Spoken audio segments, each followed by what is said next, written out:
રાજનેતા ગમે એટલો મોટો માણસ હોય પણ આખરે એણે એક સારા માણસ સાબિત થવાનું છે। આજે એક એવા સારા માણસની અને એક એવા રાજનેતાની વાત કરવી છે કે વર્ષોના સંઘર્ષ પછી આ રાજનેતા એક ચૂંટણી જીતે છે અને ચૂંટણી જીત્યા પછી જ્યારે પત્રકારોને સંબોધી રહ્યા હતા ત્યારે અચાનક આ રાજનેતા પ્રેસ કોન્ફરન્સ છોડી ત્યાંથી દોડે છે। કોણ છે આ રાજનેતા અને કેમ દોડ્યા તેની વિગતે વાત કરવી છે।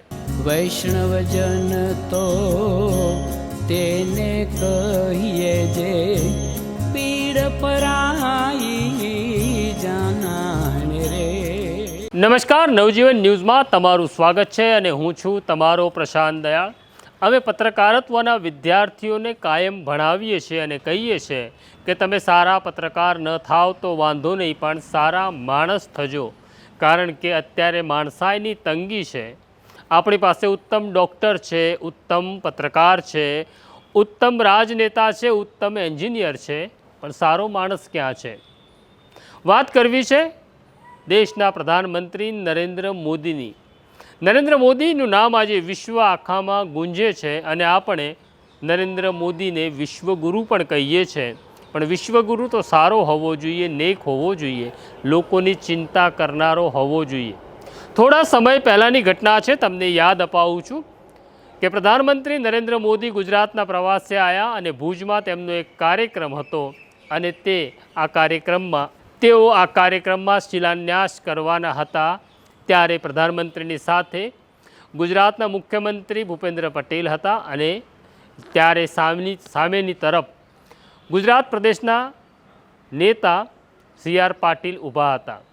નરેન્દ્ર મોદી ઇશારો કરે છે એટલે ભૂપેન્દ્ર પટેલ સી.આર. પાટીલને સાથે ઊભું રહેવા માટે બોલાવે છે અને સી.આર. પાટીલ જ્યારે મંચ ઉપર જઈ રહ્યા હતા ત્યારે અચાનક ગળથોલિયું ખાઈ તે પડી જાય છે। પહેલાં તમે આ વિડીયો જુઓ।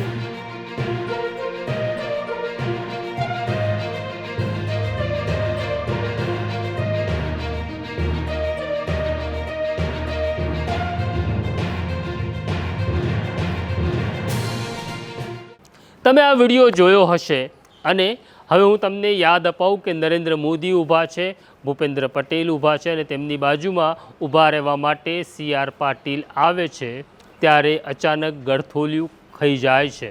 હવે સામાન્ય સંજોગોમાં એવું થાય છે કે આપણે રસ્તા ઉપર ચાલતા હોઈએ ત્યારે કોઈક વ્યક્તિને આપણે પડી જતા જોઈએ, કોઈ અકસ્માત જોઈએ તો આપણે આપણા બધા જ કામ પડતા મૂકી એ અજાણ્યા માણસની મદદમાં જઈએ છીએ। પણ અહીંયા પ્રધાનમંત્રીએ શું કર્યું? તમે ફરી આ વિડીયો જુઓ।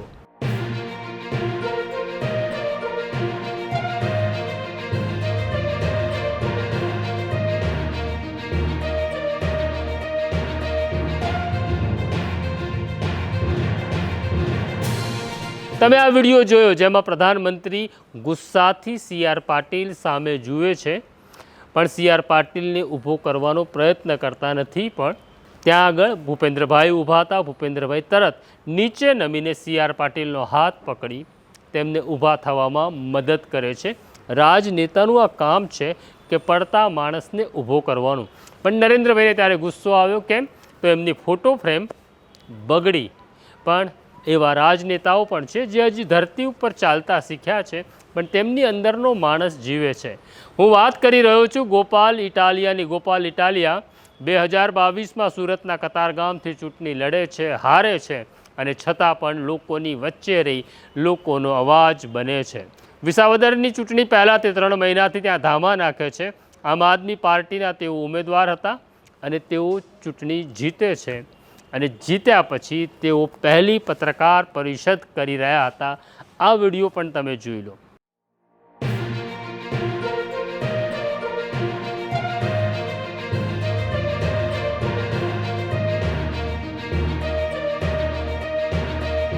તમે આ વિડીયો જોયો। આ વિડીયોની અંદર ખરેખર તે બહુ ઉત્સાહમાં હશે, આનંદમાં હશે, કારણ કે ભારતીય જનતા પાર્ટીની સરકાર અને મશીનરીને માત આપી તેઓ વિસાવદરની ચૂંટણી જીત્યા। હા, એ ચોક્કસ છે। સલામ તો વિસાવદરની જનતાને છે કે જેણે સામા પ્રવાહે જઈ ગોપાલ ઇટાલિયાને મત આપી ચૂંટણી જીતાડી। પણ આ પત્રકાર પરિષદ ચાલી રહી હતી ત્યારે અચાનક ગોપાલ ઇટાલિયાનું ધ્યાન પડે છે। ગોપાલ ઇટાલિયા ઉઠે છે, દોડે છે। તમે આ દ્રશ્ય પણ જોઈ લો।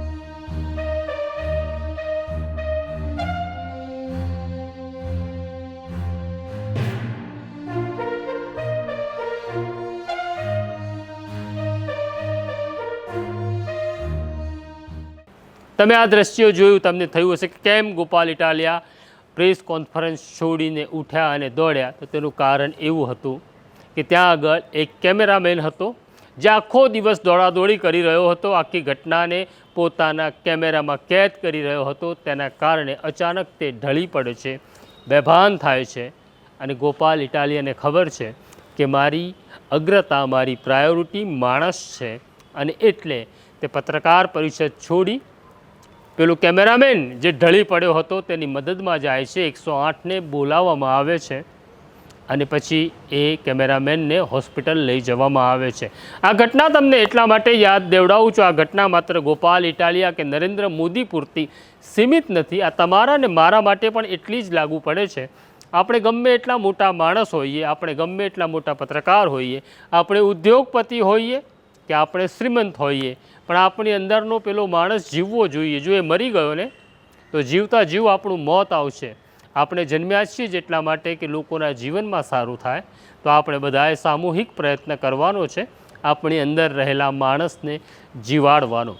આ સ્ટોરી તમને કેવી લાગી અમને કોમેન્ટ બોક્સમાં જરૂરથી લખજો. આ સ્ટોરીને લાઇક અને શેર કરો, એની સાથે તમે સબસ્ક્રાઈબ કરો અમને, એ પણ એટલું જ જરૂરી છે.